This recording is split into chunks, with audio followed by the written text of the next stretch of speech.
देशभरात होळी सण मोठ्या उत्साहात साजरा केला जातो। मात्र कोकणात गावोगावी होळी सण साजरा करण्याच्या अनोख्या पद्धती आहेत।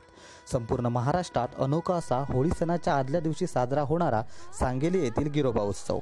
कोकणातील सिंधुदुर्ग जिल्ह्यातील सह्याद्री पट्ट्यात वसलेले सांगेली हे गाव सावंतवाडी तालुक्यापासून अवघ्या 15 ते 20 किलोमीटर अंतरावर असून श्री गिरिजानाथ देवस्थान हे या गावचे ग्रामदैवत।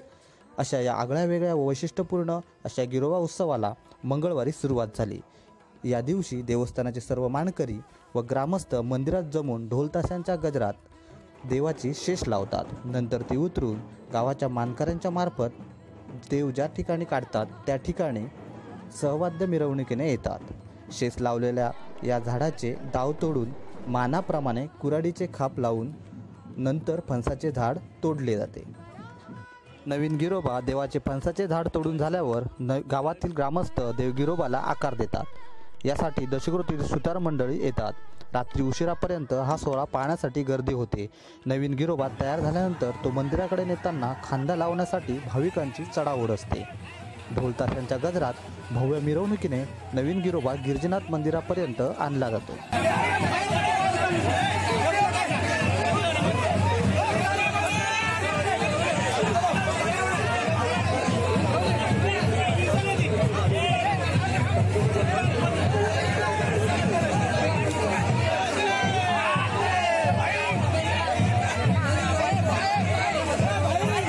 याच कालावधीत मंदिराच्या गाभाऱ्यात असलेला जुना गिरोबा देव नेमातून काढून नवीन गिरोबा देवाची प्रतिष्ठापना केली जाते।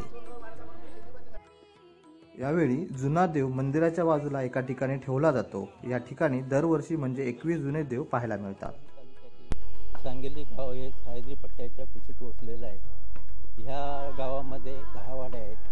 त्याच्यापैकी 5 गावामध्ये आहेत आणि 5 वाड्या ह्या सांगेली गावापासून 2-4 किलोमीटरच्या अंतरावर त्या वाड्यामध्ये प्रत्येक ठिकाणी मंदिर आहे। मेन मंदिर श्री गिरिजानाथ आणि गिरिजानाथ हे मंदिर त्याची गिरिजानाथ मंदिरामध्ये जे देव आहे ते पाषाणरूपी नसून दरवर्षी पणसाच्या झाडापासून देव तयार केला जातो आणि त्याची दरवर्षीप्रमाणे स्थापना केली जाते।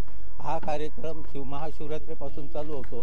त्याच्यामध्ये 8-5 मानकरी सर्व मंदिरामध्ये महाशिवरात्री दिवशी जमा होतात आणि त्या दिवशी चर्चा होते की या ठिकाणी देवासाठी झाडा कुठे उपलब्ध आहे।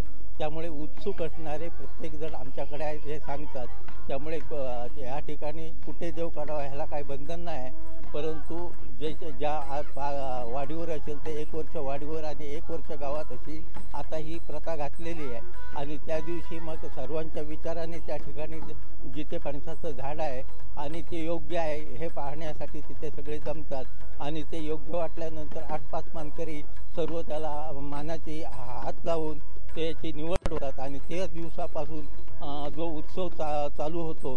दररोज त्या ठिकाणी कीर्तन, भजन, दशावतारी नाटक, संगीत, गाण्याचे कार्यक्रम असे वेगवेगळे कार्यक्रम तिथे 15 दिवसात सतत होत असतात। आणि असं हा एकमेव सिंधुदुर्ग संपूर्ण महाराष्ट्रात एकमेव देवस्थान असं आहे की त्या मंदिरामध्ये पाषाण नसून फणसाच्या झाडापासूनच देव पूजला जातो आणि त्याची दरवर्षी स्थापना होणार आहे। एकमेव हे सांगेली गाव आहे, त्यामुळे प्रतिवर्षी त्याची स्थापना होते। आणि आज जर खरोखर विचार करण्यासारखी गोष्ट अशी आहे की आज जवळजवळ 20 वर्ष गावचा गिरोबा उत्सव हा आगळा वेगळा उत्सव म्हणून जिल्ह्यात संपूर्ण ओळखला जातो। मंदिर म्हटलं की मंदिरामध्ये पाषाण हे आलं तर आमच्या मंदिरामध्ये दरवर्षी फणसाच्या झाडापासून नवीन देवाची स्थापना केली जाते आणि ही परंपरेनुसार चालत आलेली गोष्ट। महाशिवरात्री दिवशी मंदिरामध्ये सर्व मानकरी आणि ग्रामस्थ जमल्यानंतर त्या ठिकाणी फणसाचं झाड हे देवासाठी ठरवलं जातं। यावर्षी आमचे रेमुळ कुटुंबीय जगन्नाथ रेमुळकर यांच्या मालकीचं हे फणसाचं झाड ठरलेलं आहे। मंदिरामध्ये होळी पौर्णिमेच्या आदल्या दिवशी म्हणजे आजच्या दिवशी सर्व मानकरी, प्रमुख ग्रामस्थ, पंचक्रोशीतील आजूबाजूच्या गावातील सर्व लोक जमल्यानंतर त्या ठिकाणी खऱ्या अर्थाने उत्सवाला सुरुवात होते। त्या ठिकाणी 8-5 मानकरी परण भरला जातो आणि त्यानंतर आजच्या कार्यक्रमाचे पवार हे आमचे मानकरी असतात, त्यांच्याकडून ती शास काढली जाते आणि ती शास वाजत गाजत या ठिकाणी आणून या झाडाला ती शास लावल्यानंतर 8-5 मानकरी प्रथेनुसार त्या देवाचं खाप लावतात, म्हणजे तोडणीचं काम चालू होतं. आज आमच्या सावंतवाडी तालुक्यातील सांगेली गावचा जो गिरोबा उत्सवाचा जो सण आहे तो आज आम्ही सुरू झालेला आहे. आत्ताच संध्याकाळी 5च्या दरम्यान सर्व मानकऱ्यांच्या उपस्थितीत वाजत गाजत मिरवणूक आली आणि शेत चढवून या झाडाचं काम, त्या झाडाला मूर्तरूप देण्याचं, तोडून झाल्यानंतर मूर्तरूप देण्याचं काम आता चालू आहे. शिवरात्रीपासून हा कार्यक्रम इथे सुरू झालेला आहे. यावर्षी ह्या उत्सवाचा मान जो आहे तो आम्हा रेमुळकर कुटुंबियांना मिळालेला आहे. आज गिरोबा उत्सव असतो त्या दिवशी संपूर्ण गावातले मानकरी एकत्र येऊन देवाची शेस ही पवार मानकरी यांच्या कर्वे वाजत गाजत त्या उत्सव ठिकाणी आणली जाते आणि त्यानंतर त्या पवारांकडून ते शेस चढवून त्या झाडाचे तोडून त्याची मूर्तिरूप केले जाते, जेणेकरून 14 हात त्याची लांबी असते अंदाजे. आणि ते तिथे मानकऱ्यांच्या हस्ते तोडून त्याच्यानंतर ते शेडकामी, तोडकामी यांच्यानंतर मेस्त्री लोक असतात गावातले मानकरी, ते येऊन त्याला योग्य तो आकार देतात आणि त्यानंतर ते गावातले असे काही चांगले लोक असतात ते खांद्यावर घेऊन मिरवणूक काढली जाते आणि वाजत गाजत देव मूळ मंदिरात नेला जातो.